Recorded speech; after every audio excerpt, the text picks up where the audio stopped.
Hello future doctors. आज हम पढ़ेंगे एनाटॉमी फर्स्ट ईयर का फर्स्ट चैप्टर शारीर उपकरणम शारीर।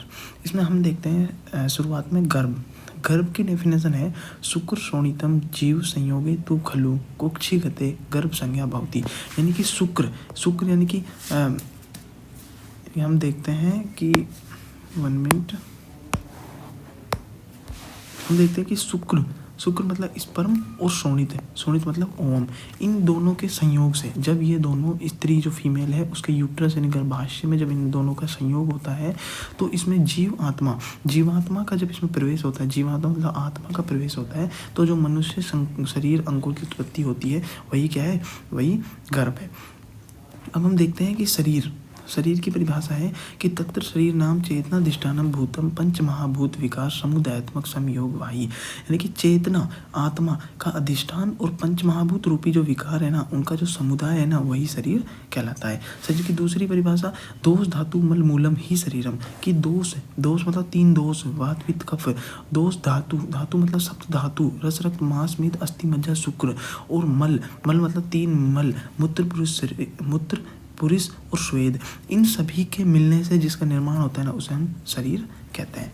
उसके बाद शीरत्नेन इति शरीरम, यानी कि जिसका लगातार नष्ट होता रहता है ना, उसे भी शरीर कहते हैं, या फिर लगातार जिसमें चेंजिंग आती है, जिसमें बदलाव आते रहते हैं, उसे हम शरीर कहते हैं। अब शरीर की परिभाषा है शरीरम अधिकृतम कृतम तंत्र शारीरम, यानी कि जो शरीर रूपी जो तंत्र है उसको जो अधिकृत करता है ना, उस तंत्र को हम शरीर कहते हैं। अब देखो आयुर्वेद का प्रयोजन स्वस्थस्य स्वास्थ्य रक्षणम आतुरस्य विकार प्रशमनम च, यानी कि स्वस्थ व्यक्ति की स्वास्थ्य की रक्षा करनी चाहिए और जो आतुर व्यक्ति है ना, उसके विकार का प्रशमन करना चाहिए, यही आयुर्वेद का प्रयोजन है। उसके बाद हम देखते हैं षडंग शरीर की जो परिभाषा है वो है तच्च षडंग शाखा उच्चस्तरो मध्यम पंचम षष्ठम सिर इति, यानी जो शरीर है ना उसके 6 पार्ट है। हमारे शरीर के कितने पार्ट है? 6। कौन से? एक राइट अपर, एक left upper, right lower and left lower, एक होता है हमारा ट्रंक और एक ऊपर हेड एंड नेक। इसको हम आयुर्वेद में क्या बोलते हैं? दक्षिण उदरभाग, वाम उदरभाग, दक्षिण अधः शाखा, वाम अधः शाखा, मध्य शरीर और सिर और ग्रीवा। अब देखो अपर मोस्ट पार्ट क्या होता है? हेड। अपर मोस्ट पार्ट में क्या क्या इंक्लूड है? इसमें हेड है, आइज है, चिक है, चिन है, और बिलो द हेड नेक। उसके बाद देखते हैं हेड और नेक। जो हेड और हमारी जो नेक है ना, ये अपर मोस्ट पार्ट है, बॉडी का क्या है? अपर मोस्ट पार्ट है। और जो हमारी नेक है ना, नेक मतलब ग्रीवा, जो हमारी नेक है ना, नेक यानी ग्रीवा, जो नेक से नीचे जो होता है ना, उसे बोलते हैं हम चेस्ट। नेक से नीचे क्या होता है? चेस्ट, जिसको हम बोलते हैं थोरेक्स। जो थोरेक्स है ना, वो बोनी केस द्वारा ढका रहता है।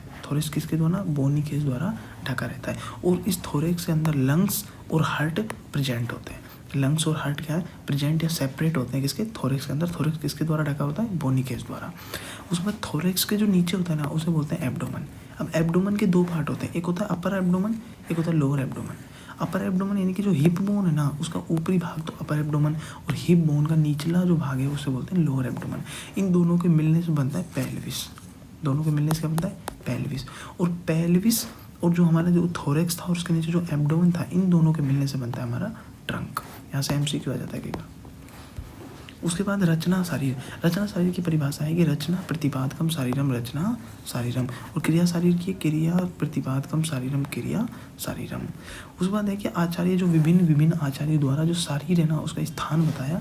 जैसे आचार्य चरक ने अपनी चरक संहिता में 8 चैप्टर बताए। वाग्भट ने 2 रचे, एक तो अष्टांग संग्रह और एक अष्टांग हृदय। संग्रह में तो 12 चैप्टर बताए और हृदय में 6 चैप्टर बताए।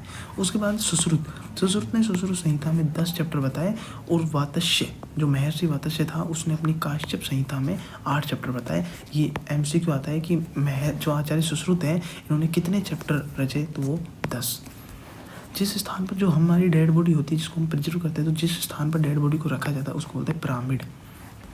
जो सर्दी होती है, जो शीतकाल होती है, उसमें जो डेड बॉडी होती है ना, उसको 30 हावर्स तक उसको प्रिजर्व करने से पहले 30 हावर्स तक रख सकते हैं, और गर्मी में ग्रीष्म काल में 24 हावर्स तक। उसके बाद है कि जो हम डेड बॉडी को प्रिजर्व करते हैं, शव संरक्षण और शव छेदन की पद्धति।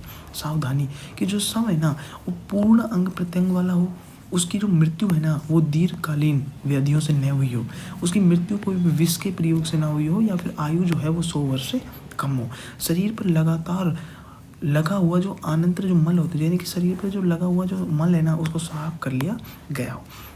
ऐसा मृत शरीर को तेज न बहने वाली नदी में पिंजरे में बांधकर मूंज, जैसे वृक्षों की छाल हो गई, वलकल हो गए, पेड़ के छिलके हो गए, कुश हो गया, सन हो गया, क्षण हो गया, इनमें से किसी एक वस्तु के में से अंग प्रत्यंगों को लपेटकर अप्रकट स्थान अंधेरे में सड़ावें।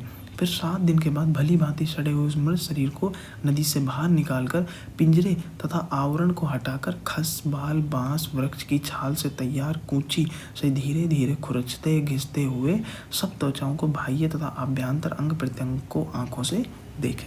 अब इस विधि को, जो ये हमारी विधि जो हमने देखी ना, इसको हम एककर्तन शवच्छेदन या फिर ब्लंट डाइसेक्शन भी कहते हैं। तो अगर क्वेश्चन आता है पेपर में कि ब्लंट डाइसेक्शन को समझाइए, तो अभी हमने बताया यही लिखना है, या फिर आयुर्वेद में आ जाए कि एककर्तन शवच्छेदन को बताइए, तो उसमें यही लिखना है। आधुनिक समय में जो हमारी मॉडर्न टाइप से जो हम प्रिजर्व करते हैं, मृत शोधन करते हैं, उसमें देखो, उसमें हम फिनोल या कार्बोक्सिलिक एसिड है ना उसको हम 1 लीटर लेंगे, फॉर्मलिन को हम 4 लीटर लेंगे, ग्लाइसरिक जो एसिड है उसको हम 2 लीटर लेंगे, स्पिरिट और वाटर दोनों को 3 लीटर लेंगे, और जो हमारा टर्पेंटाइन जो ऑयल होता है ना उसको हम 300 ml लेंगे। अब इसी में हम रंजक द्रव्य और लेंगे। रंजक द्रव्य में जो हमारा रेड लीड होता है ना वो तो होता है 200 mg, और वाटर जो होता है ना वो होता है 2 लीटर। अब देखते हैं मॉडर्न प्रिजर्वेशन कैसे होता है। तो हमारी एंटीरियर सुपीरियर इलाइलिक स्पाइन और हमारा प्यूबिक ट्यूबरसल, इन दोनों के बीच में होती है एक इनग्वाइनल लिगामेंट। इस इनग्वाइनल लिगामेंट के 4 सेंटीमीटर नीचे क्या होता है, फेमोरल शीथ। तो फेमोरल शीथ में पहले तो लेटरल साइड फेमोरल आर्टरी, उसके बाद फेमोरल वेन मेडल साइड।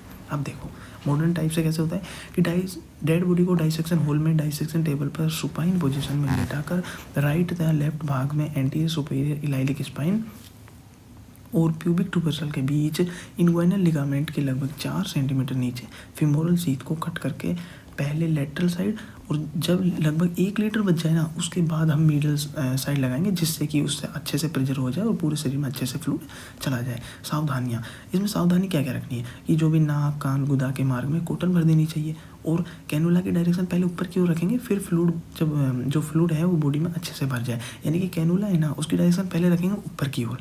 जब लगभग 1 लीटर बच जाएगा ना तो हम उसको नीचे की ओर कर देंगे, जिससे कि जो पूरी बॉडी है उसमें जो हमारा फ्लूइड है वो अच्छे से प्रेजर हो सके या भर सके। इसकी पहचान कैसे करेंगे, जो हम पहचान करेंगे वो करेंगे कि फॉर्मलिन की जो स्मेल है ना उसके नोज से या ईयर से आने लगेगी, या फिर फोरहेड और जो अंगुलियों के अग्रभाग जो पर्व होते हैं ना उनमें ओल पिन के जब भेदन करेंगे ना तो उससे द्रव रिसने लगे, यानी कि बॉडी में अच्छे से प्रेजर हो चुका है। तो उसके बाद देखेंगे मृत शोधन का महत्व। मृत शोधन का महत्व है कि भाई हम जो भी मृत शोधन करते हैं उससे क्या है, अंग प्रत्यंग की रचना दृष्टि से ज्ञान कर सकते हैं और चिकित्सा और शल्य क्रम में सफलता प्राप्ति है। तो अब शरीर के अंग और प्रत्यंग, जो आचार्य चरक है ना, चरकानुसार शरीर में 6 अंग और 56 प्रत्यंग है, और सुश्रुत अनुसार 6 अंग और बहुत सारे प्रत्यंग है। एक अब धातुआत्मक देखेंगे तो एक धातुआत्मक पुरुष होती है चेतना, त्रिधातुआत्मक में होता है त्रिदोष वात पित्त कफ, त्रिगुण सत्व रज तम। उसके बाद देखते हैं हम पंचधातुआत्मक में पंच महाभूत आता है, आकाश, वायु, अग्नि, जल और पृथ्वी। उसके बाद देखते हैं षड धातुआत्मक से जो पुरुष बनता है ना, जो हमारा शरीर होता है वो षड धातुआत्मक में होता है, जिसमें पंच महाभूत और एक आत्मा शामिल होते हैं। सब धातुआत्मक 7 धातु के नाम होते हैं, रस, रक्त, मांस, मेद, अस्थि, मज्जा, शुक्र। उसके बाद देखें त्रियोदश धातुआत्मक में हो जाएगा दोष, धातु, मल, मूलम ही शरीरम, यानी कि 3 दोष, 7 धातु और 3 मल। और जो हमारा षड धातुज पुरुष था उसको हम कर्म पुरुष या चिकित्सक पुरुष भी कहते हैं। तो पंच महाभूत प्लस आत्मा। उसके बाद शरीर जो होते हैं ना उसके 2 विभाग होते हैं, एक तो होता है सूक्ष्म शरीर और एक होता है स्थूल शरीर। अब त्रिगुण कौन कौन से होते हैं, सत्व होता है, रज होता है, तम होता है। अब जो हमारा सत्व और रज होता है ना इनको मिलने से बनती है 11 इंद्रियां, और रज और तम के मिलने से बनती है पंच तन्मात्रा। जैसा हम आगे बताएंगे कि जो हमारा जो शरीर है, जो प्रकृति है, उसका निर्माण कैसे होता है। पहले होता है अव्यक्त से महत, महान या बुद्धि। उसके बाद आ जाएगा अहंकार में 3 होते हैं जो त्रिगुण होते हैं, वो होते हैं सत्व, रज और तम। अब हम देखते हैं कि सत्व और रज इन दोनों के मिलने से बनती है हमारी एकादश इंद्रिय, यानी कि जो 11 इंद्रियां। 11 इंद्रियों में क्या क्या होता है, 5 तो ज्ञानेंद्रियां होती है, 5 कर्मेंद्रियां होती है और 1 उभयेंद्रिय होती है। और जो हमारा रज और तम है ना इनके मिलने से बनती है हमारी 5 तन्मात्राएं। ठीक है, 5 तन्मात्रा बनती है, शब्द, स्पर्श, रूप, रस और गंध। अब शब्द जो है ना इसमें 5 तन्मात्रा, 5 महाभूत, आकाश, वायु, अग्नि, जल और पृथ्वी। अब हम देखते हैं कि जो 5 ज्ञानेंद्रिय बताई हमने, 5 ऊपर ज्ञानेंद्रिय, 5 कर्मेंद्रिय और एक उभयात्मक। जो उभेंद्रिय है ना वो तो है मन, और जो हमारी ज्ञानेंद्रिय है ना, ज्ञानेंद्रिय किस किस से हमें ज्ञान प्राप्त होता है? एक स्रोत हो गया, त्वक हो गया, चक्षु हो गई, जिह्वा हो गई, घ्राण हो गई। कर्मेंद्रिय कौन कौन सी है? वाक हो गया, हस्त हो गया, उपस्थ हो गया, पायु हो गया, पाद हो गया। उसके बाद देखते हैं हम कि वात, पित्त और कफ, ये हमारे त्रिदोष हैं, वात, पित्त, कफ। इसमें किन किन महाभूतों से मिलकर बना होता है? तो वात जो होता है ना वो वायु और आकाश से मिलकर बना होता है। पित्त जो होता है ना वो अग्नि से मिलकर बना होता है, और जो कफ जो होता है ना वो जल और पृथ्वी से मिलकर बना होता है। अब चतुर्विंशति पुरुष, चतुर्विंशति पुरुष मतलब जिसमें 24 पाए जाते हैं, चतुर्विंशति पुरुष को ही हम राशि पुरुष भी कहते हैं। यह MCQ बन जाता है कि राशि पुरुष किसे कहते हैं? चतुर्विंशति पुरुष को। ठीक है, चतुर्विंशति पुरुष में क्या होता है कि 8 तो प्रकृति होती है और 16 विकार होते हैं। तो हेलो डॉक्टर्स, तो आज का चैप्टर यहीं पर समाप्त हुआ। अगर आपको